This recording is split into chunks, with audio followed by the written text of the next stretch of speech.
नमस्कार, जय हिंद मेरे भाई। स्वागत है आप सभी का आपके अपने इस YouTube चैनल पे।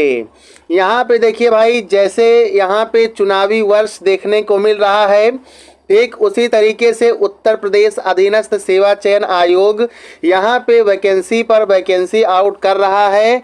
यहाँ पर देखिए भाई, UPSSC आयोग द्वारा एक नई भर्ती जारी की गई है। यदि आप 12th बायोलॉजी से पास आउट हैं तो ये आपके लिए बड़ा ही इम्पोर्टेंट है। तो भाई वैकेंसीज आ रही हैं, अब मेहनत करके एक सीट कब्जा कर लेना आपके अंदर है कि कितना आप कर पाते हैं। देखिए, आपको इस प्रकार से सर्च कर लेना है UPSSC। सर्च करने के बाद आपके सामने कुछ इस प्रकार से इंटरफेस आएगा, इसी पर आपको क्लिक करना है, जो पहली वेबसाइट दिखेगी। अब देखिए, अभी तक आयोग की वेबसाइट डायरेक्ट खुलती थी, लेकिन अब आपके सामने कुछ इस प्रकार से इंटरफेस आता है, जहां पे ऑनलाइन फॉर्म सबमिट करने के लिए इस लिंक के माध्यम से कर सकते हैं। स्टेटस वगैरह, OTR वगैरह यहां से आप लोग जान सकते हैं। इसके बाद में गो टू होम वाला सेक्शन मिलेगा, इस पे आपको क्लिक करना है। जब आप इस पर क्लिक करेंगे तो आपके सामने उत्तर प्रदेश अधीनस्थ सेवा चयन आयोग लखनऊ की आधिकारिक वेबसाइट ओपन होकर के आ जाएगी। यहाँ पे स्क्रॉल करते हुए जब नीचे आएंगे तो नोटिस बोर्ड वाला सेक्शन आपको देखने को मिलेगा। यहाँ पे देखिए, आपका कल के डेट में नोटिस जारी हुआ है। आपका विज्ञापन संख्या 17 परीक्षा बटे 2026 पशुधन प्रसार अधिकारी मुख्य परीक्षा, ये प्रारंभिक अर्हता परीक्षा 2025 से ये वैकेंसी आई हुई है। इसीलिए हमने थंबनेल पर UPSSC पेट 2025 लिखा है। अब ये PDF देखिए कुछ इस प्रकार से ओपन हो करके आपके सामने आ जाएगा। इसको आप किसी भी ब्राउज़र में ओपन कर लीजिएगा बेटर रीड करने के लिए। आप लोग यहाँ पर देखिए, इसमें कुछ डेट्स दिए गए हैं, टाइमलाइन दिया गया है। विज्ञापन आपका 10 अगस्त 2026 को प्रकाशित हो गया है। आपका रजिस्ट्रेशन स्टार्ट हो जाएगा 9 सितंबर 2026 से। देन उसके बाद में लास्ट डेट जो दिया गया है 29 सितंबर तक आप लोग फॉर्म फिल कर सकते हैं। और अगर फॉर्म भरने में कोई गलती हो गया हो और शुल्क समायोजन करना है तो आप इसके लिए 6 अक्टूबर तक जा सकते हैं। अब इसमें देखिए, साफ साफ लिखा गया है कि पशुधन प्रसार अधिकारी की जो ये वैकेंसी है, इसमें सिर्फ वही कैंडिडेट शामिल हो पाएंगे जो यहाँ पे पेट 2025 में सम्मिलित हुए हैं और जिनका स्कोर कार्ड जो है जारी हुआ है ना। अब इसमें और थोड़ा सा हम लोग नीचे चलेंगे, डिटेल देखेंगे तो आवश्यक सूचना दिया गया है। इसमें सभी को ऑनलाइन एप्लीकेशन सिस्टम के जरिए ही जो वेबसाइट दी गई है upssc.gov.in, इसी पर अपना फॉर्म फिल करना है। आवेदन की प्रक्रिया देख लीजिए, आपके सामने कुछ इस प्रकार से लिखा हुआ है। जब स्टार्ट हो जाएगा तो फिर हम आपको अलग से बता देंगे, है ना। रजिस्ट्रेशन नंबर के साथ प्रमाणीकरण करेंगे, लॉगिन करेंगे, ये सारी चीज़ें दी गई हैं। फोटो और सिग्नेचर का दिया गया है, डिक्लेरेशन का दिया गया है, ये सब आप लोग पढ़ लीजिएगा। अब इसमें हम लोग सीधे मुद्दे पर आते हैं कि कितना आपका फीस लगने वाला है। तो अभी देखिए, आप लोग अनरिजर्व कैटेगरी से हैं, OBC कैटेगरी से हैं, SC या फिर SC कैटेगरी से हैं, ST SC कैटेगरी से हैं, तो सभी के लिए 25-25 रुपये आपको देना होगा।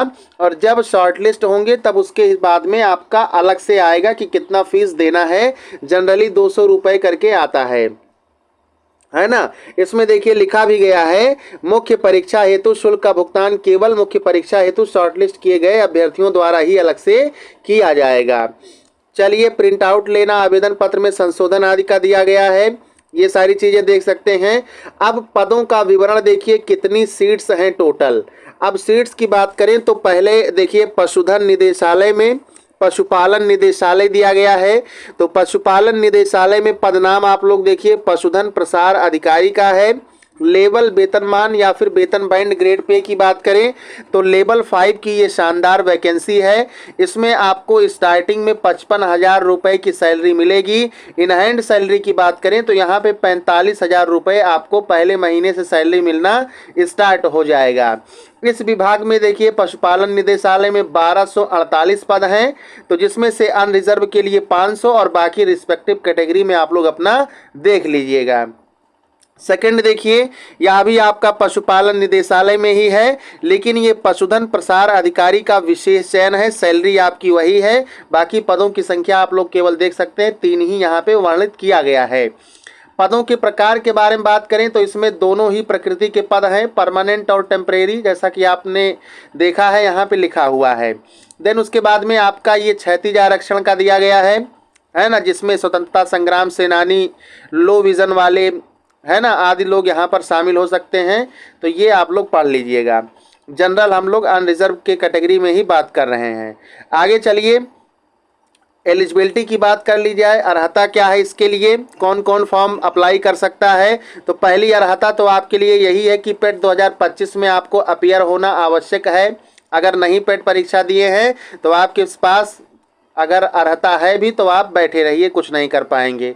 इसमें देखिए अनिवार्य अर्हता शैक्षिक एजुकेशनल क्वालिफिकेशन के रूप में उत्तर प्रदेश पशुपालन विभाग पशुधन प्रसार एवं कुक्कुट विकास सेवा नियमावली बनी है 2002 की, यथा संशोधित प्रथम संशोधन 2013 में एवं द्वितीय संशोधन 2024 के भाग 4 नियम 8 के अनुसार सेवा में पशुधन प्रसार अधिकारी के पद पर सीधी भर्ती हेतु किसी अभ्यर्थी के पास निम्नवत अर्हताएं होनी आवश्यक हैं। इसमें एक चीज़ आप लोग ध्यान से ये देख लीजिए कि ये जो नियमावली है इस पर भी आपसे प्रश्न पूछा जा सकता है, तो नियमावली को भी भली भांति आप लोग पढ़ लीजिएगा। इसमें अर्हता नंबर 1 देखिए कहा गया है, माध्यमिक शिक्षा परिषद उत्तर प्रदेश की यूपी बोर्ड की जीव विज्ञान समूह के साथ इंटरमीडिएट की परीक्षा आपको 12th पास करना है। किसके साथ, बायोलॉजी के साथ, फिजिक्स केमिस्ट्री बायोलॉजी आप लोग पढ़ते हैं। तो जीव विज्ञान समूह के साथ इंटरमीडिएट की परीक्षा या सरकार द्वारा मान्यता प्राप्त इसके समकक्ष कोई अन्य परीक्षा उत्तीर्ण होना आवश्यक है। तो सबसे पहले एलिजिबिलिटी यही है कि 12th आपके पास होना चाहिए और इसमें आपका बायोलॉजी ग्रुप होना चाहिए, यानी कि मैथमेटिक्स वाले अभ्यर्थी इसमें शामिल नहीं हो सकते हैं। और देखिए आगे, विधि द्वारा स्थापित किसी पशु चिकित्सा विश्वविद्यालय या फिर पशु चिकित्सा महाविद्यालय से 2 वर्षीय पशुधन प्रसार डिप्लोमा पाठ्यक्रम अवश्य होना चाहिए। 12th आपका बायोलॉजी से हो और किसी वेटरनरी यूनिवर्सिटी से या फिर कॉलेज से 2 साल का पशुधन प्रसार डिप्लोमा पाठ्यक्रम भी आपके पास होना चाहिए। दूसरा देखिए, दूसरी योग्यता क्या है, देवनागरी लिपि में हिंदी का ज्ञान आपके पास होना चाहिए। तो ये आपका हो गया एसेंशियल क्वालिफिकेशन के अंतर्गत। बाकी सारी बातों के समान होने पर अधिमानी अर्हता देखिए, इसमें प्रादेशिक सेना में 2 वर्ष की अवधि तक सेवा की हो तो उनको वरीयता दी जाएगी। एनसीसी का बी प्रमाण पत्र प्राप्त जो अभ्यर्थी किए रहेंगे उनको वरीयता दी जाएगी। और 3 नंबर पे देखिएगा, रिमाउंट वेटरनरी कोर में वेटरनरी ड्रेसर वर्ग 1 और वर्ग 2 के रूप में निरंतर 15 वर्ष की सक्रिय सेवा अगर की हो और उत्तर प्रदेश की हाई स्कूल की परीक्षा विज्ञान या कृषि के साथ एक विषय के रूप में या सरकार द्वारा समकक्ष मान्यता प्राप्त कोई परीक्षा उत्तीर्ण को की हो तो उनको जो है प्रेफरेंस मिल जाएगा। लेकिन कब प्रेफरेंस मिलेगा, जब एसेंशियल क्वालिफिकेशन के साथ साथ जब मार्क्स बराबर हो जाएंगे। मान करके चलिए कि 100 नंबर की परीक्षा होती है, अभ्यर्थी ए हैं और अभ्यर्थी बी हैं, इनके पास कोई अलग से क्वालिफिकेशन नहीं है प्रेफरेंशियल वाला और इनके पास है, तो इनको भी 70 नंबर मिल जा रहा है एग्जाम में, इनको भी 70 नंबर मिल जा रहा है। तो अगर इनके पास योग्यता है ये सारी एनसीसी वगैरह, तो इनको नौकरी मिलेगा और इनको नौकरी नहीं मिलेगा, ये आप लोग समझ लीजिएगा। सेम एलिजिबिलिटी आपका यहाँ पे पशुपालन निदेशालय की जो वैकेंसी सामान्य और विशेष चयन का है, तो इसमें आयु के बारे में चर्चा की गई है।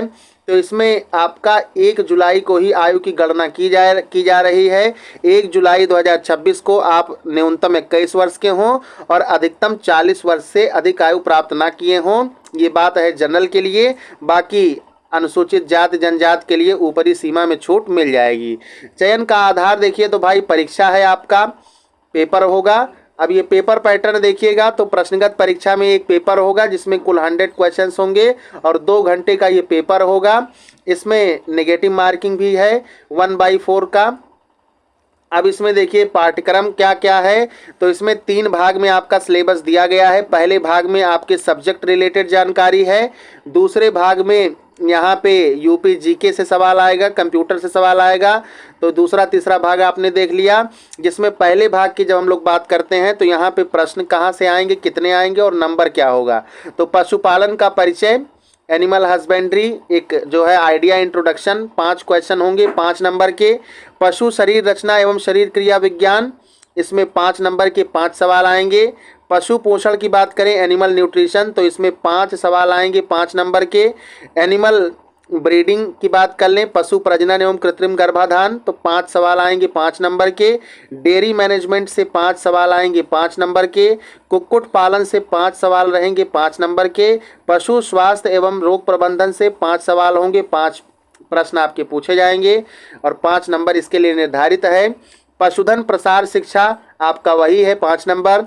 गाय भैंस भेड़ बकरी एवं सूकर पालन सेम है आपका, 5 सवाल आएगा 5 नंबर।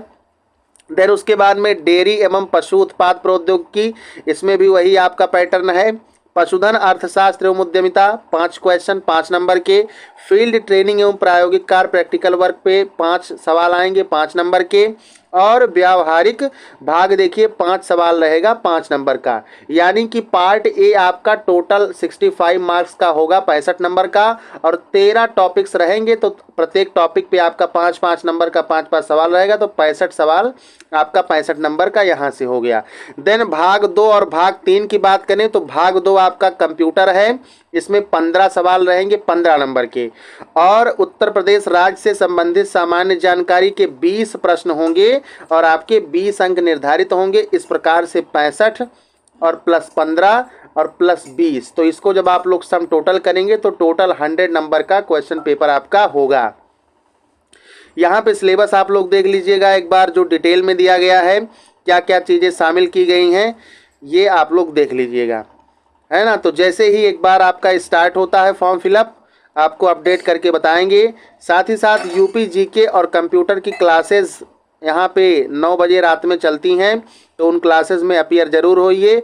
जैसे यहाँ पे हम लोग बात करें यूपी SSSC आयोग की, तो इसमें जितनी भी वैकेंसी आती है, आप लोग एक चीज़ बिल्कुल क्लियर कट तरीके से सुन लेंगे, जितनी भी वैकेंसी आती है, चाहे आपका फार्मासिस्ट का पोस्ट हो, चाहे आपका पशुधन प्रसार अधिकारी का पोस्ट हो, चाहे विधि विज्ञान प्रयोगशाला सहायक का पोस्ट हो, या कोई अदर पोस्ट हो, लोअर PCS हो, सब में यूपी जीके और कंप्यूटर ये सिलेबस एकदम कॉमन है, पॉइंट वार कॉमन है, बिंदुवार कॉमन है, कुछ भी नहीं बदल रहा है। तो ये नहीं आप सोचेंगे कि थंबनेल पर लिखा है लोअर PCS के लिए जीके, तो हम पशुधन प्रसार अधिकारी का एग्ज़ाम दे रहे हैं, तो ये हमारे लिए नहीं है। तो ऐसा मत सोचिए, सभी लोग जो भी यूपी जीके का है पुराना नया सब पढ़ते हुए चले जाइए, तो आपको इससे लाभ जरूर मिलेगा। और बाकी अन्य बातें यहाँ पर लिखी गई हैं, इसको आप लोग पढ़ लेंगे अपने कैटेगरी के अनुसार, रिस्पेक्ट के अनुसार, है ना। चलिए मिलते हैं एक नए अपडेट के साथ। जय हिंद, जय भारत, वंदे मातरम।